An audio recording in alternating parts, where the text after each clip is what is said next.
Irmãos, vamos abrir mais uma vez a palavra de Deus no texto que se encontra no livro do Gênesis, capítulo 22. É interessante observar que até hoje a forma mais eficaz do aprendizado é pela repetição. Como você aprendeu a ler? Repetindo, repetindo, repetindo. Foi assim que eu aprendi a ler. É assim que minha filha está aprendendo a ler, pela repetição. E ao olhar para isso e tantas outras situações da vida, nós aprendemos por outros meios, mas para certas coisas, e entendo que seja o mais eficaz é a repetição. Então nós vamos ler mais uma vez o texto que lemos na leitura alternada, só que não iremos até o 19, sim até o 14.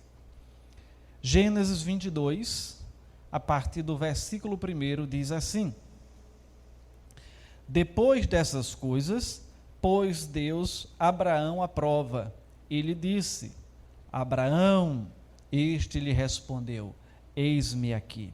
Acrescentou Deus: Toma teu filho, teu único filho, Isaque, a quem amas, e vai-te à terra de Moriá. Oferece-o ali em holocausto sobre um dos montes que eu te mostrarei. Levantou-se, pois, Abraão de madrugada, e tendo preparado o seu jumento, tomou consigo 2 dos seus servos e a Isaque, seu filho, rachou lenha para o holocausto e foi para o lugar que Deus lhe havia indicado. Ao terceiro dia, erguendo Abraão os olhos, viu o lugar de longe. Então disse a seus servos: Esperai aqui, com o jumento, eu e o rapaz iremos até lá, e havendo adorado, voltaremos para junto de vós. Tomou Abraão a lenha do holocausto e a colocou sobre Isaque, seu filho. Ele, porém, levava nas mãos o fogo e o cutelo. Assim caminhavam ambos juntos. Quando Isaque disse a Abraão, seu pai: Meu pai, respondeu Abraão: Eis-me aqui, meu filho. Perguntou-lhe Isaque: Eis o fogo e a lenha, mas onde está o cordeiro para o holocausto? Respondeu Abraão: Deus proverá para si, meu filho, o cordeiro para o holocausto. E seguiam ambos juntos. Chegaram ao lugar que Deus lhe havia designado. Ali edificou Abraão um altar, sobre ele dispôs a lenha, amarrou Isaque, seu filho, e o deitou no altar, em cima da lenha. E, estendendo a mão, tomou o cutelo para imolar o filho. Mas do céu lhe bradou o anjo do Senhor: Abraão, Abraão! Ele respondeu: Eis-me aqui. Então lhe disse: Não estendas a mão sobre o rapaz e nada lhe faças, pois agora sei que temes a Deus, porquanto não me negaste o filho, o teu único filho. Tendo Abraão erguido os olhos, viu atrás de si um carneiro preso pelos chifres entre os arbustos. Tomou Abraão o cordeiro e o ofereceu em holocausto, em lugar do seu filho. E pôs Abraão por nome àquele lugar: O Senhor proverá. Daí dizer-se, até o dia de hoje, no monte do Senhor se proverá. Vamos orar? Pai eterno, obrigado pela tua palavra esta que tem como objetivo aumentar nossa fé, e que o Senhor seja gracioso nesta noite, dando condições da nossa fé ser de fato aumentada. Fortalece-nos, dá-nos a graça de termos a nossa alma fortalecida e o teu nome engrandecido. Nos usa conforme o teu querer nestes instantes em que estaremos aqui ministrando nesse texto. Em nome de Jesus. Amém. Irmãos, o capítulo 22 de Gênesis certamente é um dos mais belos na literatura bíblica. A teologia, o suspense, a revelação, enfim, tudo contribui para a beleza e profundidade deste capítulo. Este capítulo, ele representa o mais duro teste na vida de Abraão. Fala do amor que ele teve por Deus, acima do amor pelo próprio filho. Mas, além de tudo, fala de um Deus que está no controle de todas as coisas, de um Deus que vê, de um Deus que provê. Quantas vezes nos deparamos com a necessidade de fazer decisões, que não vemos talvez a saída para a situação, e aí Deus nos lembra que Ele é o Deus provedor, é o Deus Jireh, o Deus do Monte Moriá. Ele está vendo e por isso provê tudo para a necessidade no tempo oportuno. Tudo que Ele pede de nós é aquilo que Abraão depositou para com ele: obediência, confiança e andar por fé. Desta maneira, eu gostaria de compartilhar com os irmãos o seguinte tema: passos da providência de Deus na vida de Abraão. Passos da providência de Deus na vida de Abraão. Primeiro passo, sua aprovação. Versículos 1 e 2. Diz o texto: depois dessas coisas, pôs Deus Abraão à prova e lhe disse: Abraão. Este lhe respondeu: eis-me aqui. Interessante observar, né, que tanto Abraão respondendo para Isaque, como Abraão respondendo para Deus, essa expressão é corriqueira. No livro de Gênesis, no Antigo Testamento, os profetas também falavam: eis-me aqui, ou seja, um sinal de prontidão. Acrescentou Deus, nesse diálogo com Abraão: toma teu filho, teu único filho, Isaque, a quem amas, e vai-te à terra de Moriá, oferece-o ali em holocausto sobre um dos montes que eu te mostrarei. Que pedido duro, que pedido difícil era este de Deus para Abraão. Nós vamos perceber que, ao olhar, manusear a Bíblia por capítulos anteriores, a partir de Gênesis capítulo 12, ou seja, os 10 capítulos anteriores, vamos perceber que esse era o filho da promessa. Esse era o filho pelo qual Deus tinha dito que iria abençoar a família, a descendência de Abraão, e que ele seria bênção para todas as famílias da terra, e que deste filho faria uma grande nação. Essa era a promessa. E agora encontramos neste capítulo um pedido de Deus para que esse filho fosse sacrificado. Interessante ainda trazer à memória que quando Sara propôs a Abraão que outro filho fosse esse, né? No caso Ismael, fosse o filho da promessa, quando ele se relacionou com a sua concubina, e ali nasceu Ismael, Deus chegou para Abraão e disse: não, Abraão, vocês estão errados, esse não é o filho da promessa. O filho da promessa sairá do ventre de Sara. Sara é quem promoverá a gestação do filho da promessa. E Deus o fez.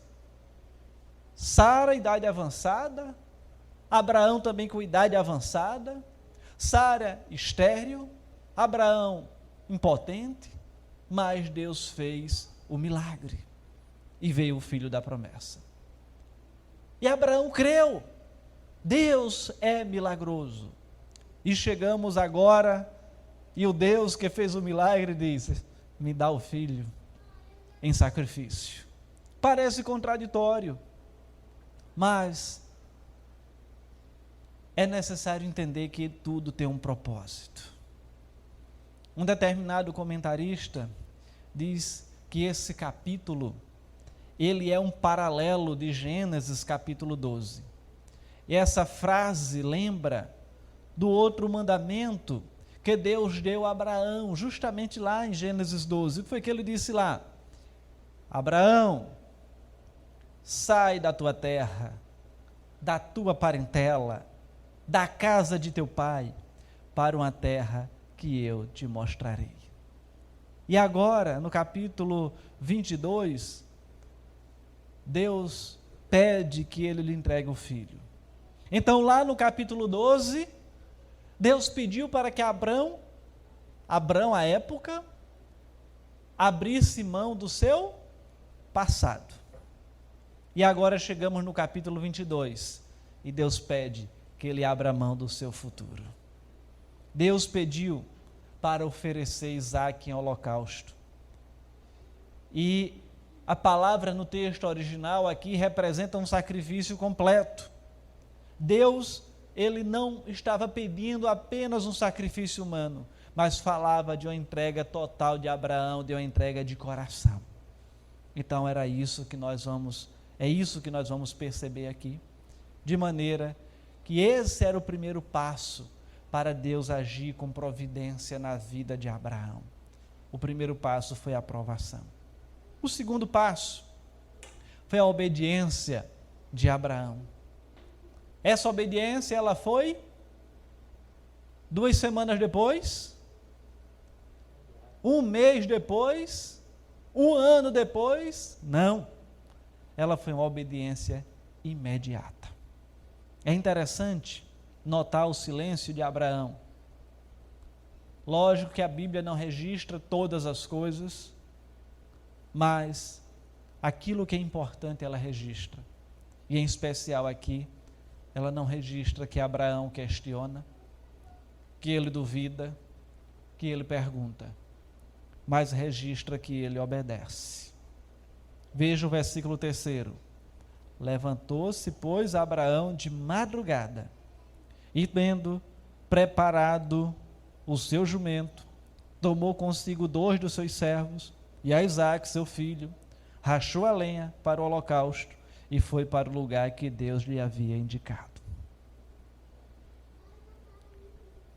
E essa atitude de Abraão, ela não foi uma atitude baseada na razão. Ela foi uma atitude baseada na fé. Na sequência, nós vamos perceber como ele estava seguro que voltaria com seu filho Isaque. No versículo 4 diz: ao 3º dia, erguendo Abraão os olhos, viu o lugar de longe. Então ele recebeu a ordem do Senhor, preparou a lenha, preparou o jumento para a jornada, chamou Isaque, chamou 2 servos e se direcionaram para o lugar que o Senhor tinha determinado.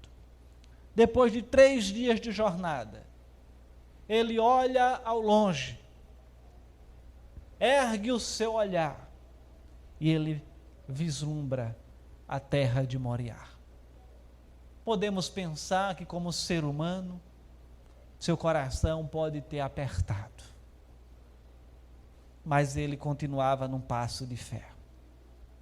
No verso 5 está registrado: então disse aos seus servos: esperai aqui, preste bem atenção, esperai aqui com o jumento. E essa é a frase que salta aos olhos: eu e o rapaz iremos até lá, e havendo adorado, voltaremos para junto de vós.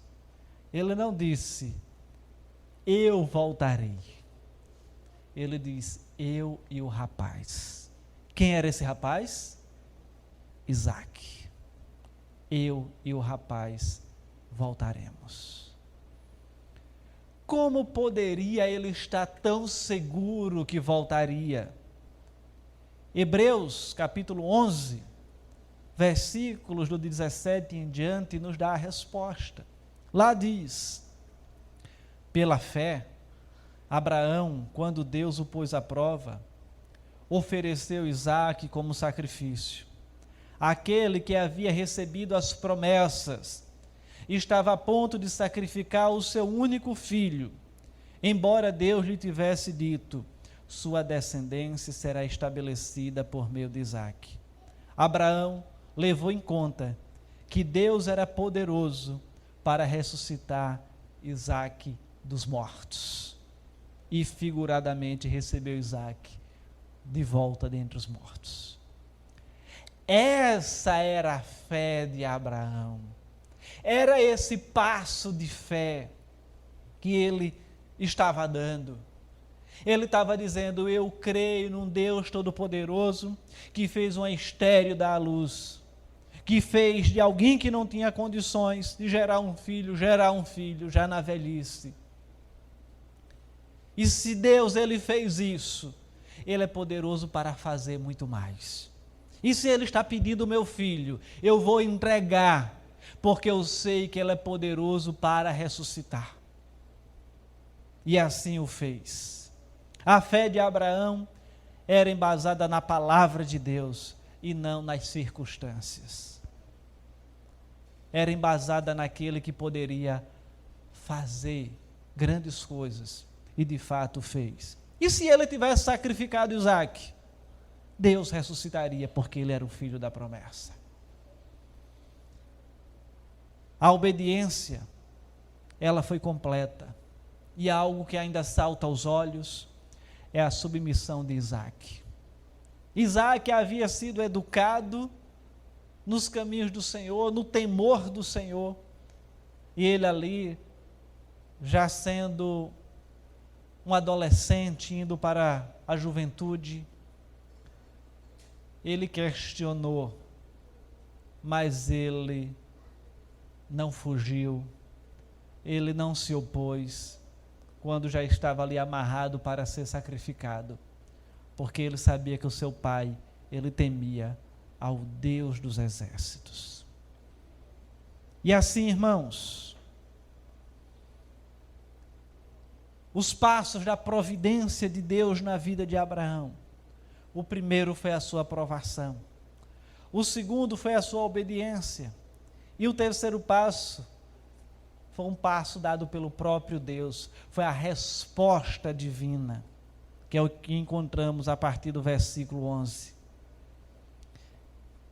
Mas do céu lhe bradou o anjo do Senhor para imolar o filho. E quando se fala o anjo do Senhor com artigo definido, toda vez que aparecer isso no Antigo Testamento, é o que se chama de teofania, ou seja, está se referindo à pessoa de Jesus Cristo. Seria uma aparição de Cristo no Antigo Testamento. E assim, nesse episódio especial, era o próprio Cristo, como o anjo do Senhor, falando para Abraão. E mais uma vez Abraão diz: eis-me aqui. E eu fico imaginando agora ele já ali com o cutelo pronto para sacrificar Isaque, e quando grita o anjo do Senhor: Abraão, Abraão, e ele: eis-me aqui. E o anjo diz: não estendas a mão sobre o rapaz e nada lhe faças. Eu fico imaginando Abraão soltando o cutelo, se ajoelhando e rendendo graças ao Senhor, o coração aflito que estava, mas agora ele se rende em graça diante de Deus. Abraão, ele acreditava no Deus da providência. Abraão acreditava, conforme já dito, que se seu filho morresse, Deus era capaz de ressuscitá-lo. E por isso, ele não teme em obedecer. Ele não teme em seguir a ordem do seu Senhor, pois Deus havia prometido que a sua descendência seria mais numerosa que as estrelas do céu e que os grãos da areia da praia. Você consegue contar as estrelas? Lá no interior, quando eu era menino, dizia que se contasse as estrelas criava verruga. Mas você já parou para contar as estrelas? Não consegue contar a imensidão que tem. E na verdade o que a gente recebe é apenas a luz da estrela. Ela já foi emitida há bilhões de anos. Você consegue chegar na areia da praia e contar os grãos de areia? Não é possível.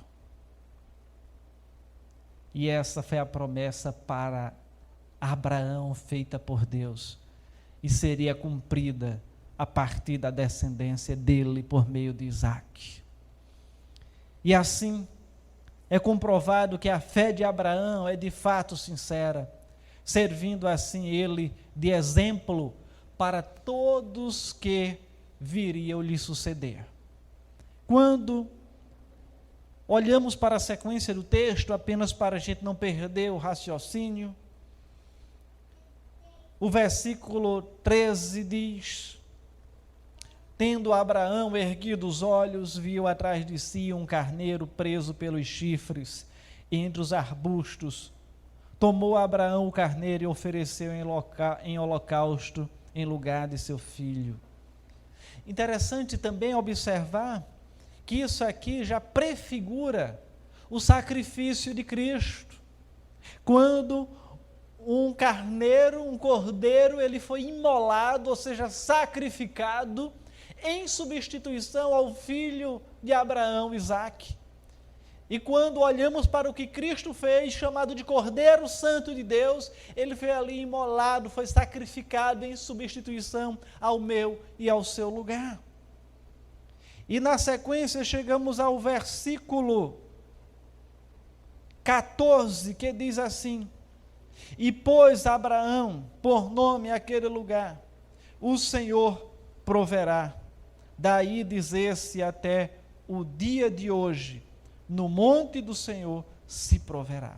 Ou seja, é o Deus provedor, é o Deus que supre a necessidade, é o Deus que faz o necessário e o suficiente para aqueles que lhe são tementes e obedientes. Continua ainda o texto no versículo 15. Então do céu bradou pela segunda vez o anjo do Senhor a Abraão e disse: jurei por mim mesmo, diz o Senhor, porquanto fizeste isso e não me negaste o teu único filho, que deveras te abençoarei e certamente multiplicarei a tua descendência como as estrelas dos céus e como a areia na praia do mar. A tua descendência possuirá a terra dos teus inimigos. Nela serão benditas todas as nações da terra, porquanto obedecestes a minha voz. Então voltou Abraão aos seus servos, e juntos foram para Berseba, onde fixou residência.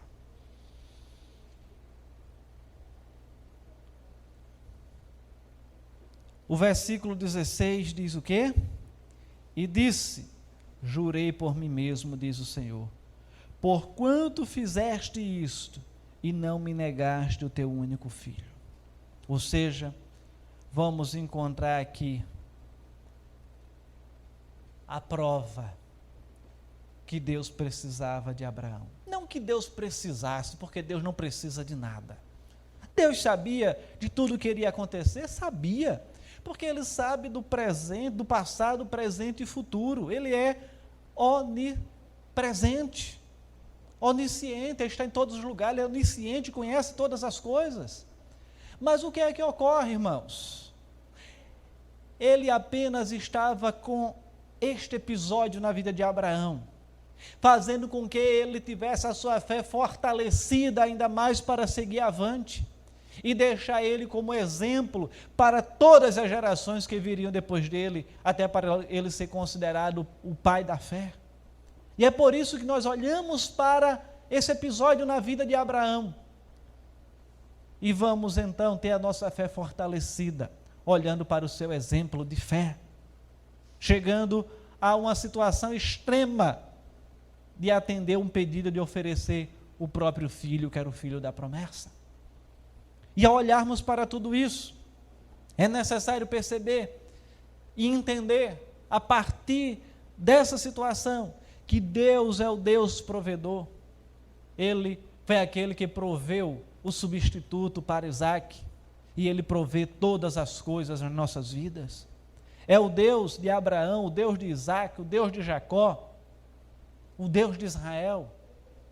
É o Deus dos reformadores, é o Deus da nossa família, é o meu, o seu Deus, é o nosso Deus, e é nele que a gente precisa crer. Às vezes Deus nos coloca na mesma posição que colocou Abraão, talvez com outras situações, outros episódios, mas nos mandando abrir mão do passado e do futuro e confiar nele no presente. Às vezes na nossa vida é assim, o que queremos segurar e guardar é o que Deus nos pede, e estamos dispostos a abrir mão e conceder isso para Deus. Às vezes Ele pede de nós o que está nas nossas mãos, aquilo que queremos guardar. E qual será a nossa resposta? Passaremos no teste, na prova, ou seremos reprovados como Abraão foi? Repito, Deus sabe e vê todas as coisas. Ele já proveu para nós e não podemos nos desesperar, porque Ele é o Deus provedor. Tudo tem o seu tempo determinado e há tempo para todo o propósito debaixo do céu, conforme Eclesiastes capítulo 3, versículo 1, o verso 1. E quando chegamos num momento como esse, que temos passado aí há mais de um ano, quase se aproximando de 1 ano e meio, de pandemia, de momentos de dificuldade, às vezes bate a tristeza, o desânimo, muitos até o desespero, a desesperança, mas a gente precisa crer no Deus provedor, no Deus de Isaac, no Deus de Abraão, no Deus que proveu isso no momento de maior necessidade de Abraão. E nós precisamos também entender, irmãos, que todos os nossos dias, eles estão nas mãos de Deus, sejam bons, sejam maus. Precisamos apenas crer que Ele é o nosso Senhor e Salvador. Ah, mas eu não sei o que vai ser da minha vida. Se você crê em Jesus, eu sei. Vai chegar um dia que você vai morrer e vai morar com o Senhor. Isso é o que vai ser da vida de todos aqueles que creem no Senhor Jesus Cristo. E quando olhamos para alguns textos da Bíblia, cada dia mais eu tenho convicção, até de algo que eu compartilhei hoje pela manhã na escola dominical. A palavra do Senhor ainda vai dizer, lá no próprio Eclesiastes, capítulo 3, verso 2, há tempo de nascer e tempo de morrer. Jó 14:5 diz o quê? Visto que os seus dias estão contados, em outra versão, determinados, contigo está o número dos seus meses, e tu lhe pusestes limites, e não passará além deles. Salmo 139:16, os teus olhos viram o meu corpo ainda sem forma, e no teu livro todas estas coisas foram escritas, todos os meus dias foram escritos, os quais em continuação foram formados, quando nenhum deles havia ainda. Irmãos, vocês que estão aqui ou você que está nos acompanhando, você tem medo de morrer? Tenha não. Morrer em Cristo Jesus é promoção, é lucro, como Paulo disse. Nossa família vai sofrer um pouco a nossa ausência? Vai. Mas, irmãos, se você crê em Cristo Jesus, o que espera você é o que nem olhos viram, nem ouvidos ouviram, e jamais, nem jamais penetrou em coração humano o que Deus tem preparado para aqueles que o amam. Vivemos numa época em que mais de 500 mil pessoas no Brasil, segundo as estatísticas, morreram por Covid-19. Alguém pode até me criticar pelo que eu vou dizer, mas com base nisso que nós lemos na palavra de Deus, fosse por Covid, ou fosse por qualquer outra doença, essas 500 mil pessoas iriam morrer. Eu acredito piamente nisso, porque nada foge ao controle de Deus. E se eu afirmasse que foi algo diferente do propósito de Deus, eu estaria dizendo que Deus não é Deus. E se Deus é Deus, e todos os nossos dias estão contados, todos partiram no seu dia determinado. E eu e você, nós iremos no dia determinado pelo Senhor. Pode ser hoje, ou pode ser daqui a 50 anos. Eu ainda pretendo viver mais 49. Não sei se Deus vai me permitir, quero morrer aos 90, mas eu posso morrer amanhã.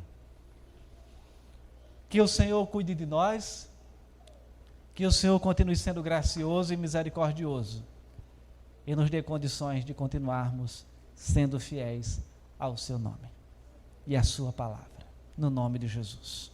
Amém. Vamos orar mais uma vez. Santíssimo Deus, obrigado pela tua palavra e nos ajuda a continuar crendo nas promessas do Senhor como Abraão creu. A não olharmos para a direita nem para a esquerda, mas olharmos para o Senhor Jesus, aquele que é o autor e consumador da nossa fé.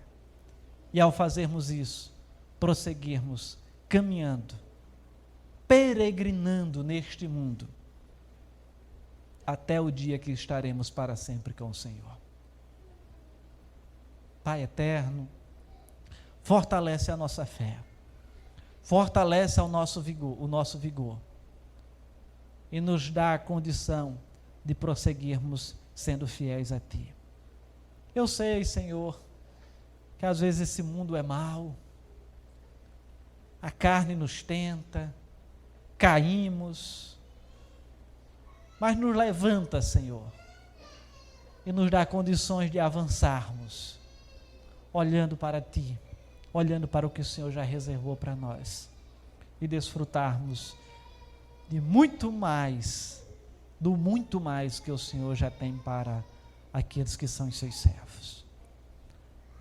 No nome de Jesus, obrigado por esta noite, obrigado por esta palavra, obrigado pela tua graça e misericórdia sobre a minha vida, que deu graça para trazer este sermão para os nossos queridos irmãos.